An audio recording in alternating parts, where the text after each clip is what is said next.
How to stop Chrome or Edge from taking over your media keys. Google Chrome now has built-in support for media keys.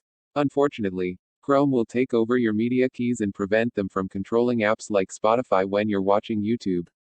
For example, here's how to make Chrome ignore your media keys. This same tip also applies to the new Chromium-based Microsoft Edge browser. In both browsers, however, this option requires an experimental flag that may be removed in the future.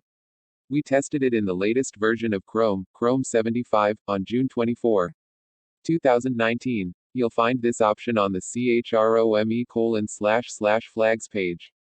Copy the following address, paste it into Chrome's Omnibox, also known as the address bar, and press enter. Click the default box to the right of the hardware media key handling setting and select Disabled. You'll have to restart Chrome or Edge before this change takes effect.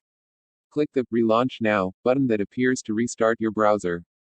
Chrome or Edge will reopen any tabs you had open, but you might lose any saved work on any open web pages. So be sure you're ready to restart your browser before continuing. That's it. If you change your mind and want hardware media keys working in Chrome or Edge again, return here and set the hardware media key handling option back to default once again. Text source: howtogeek.com.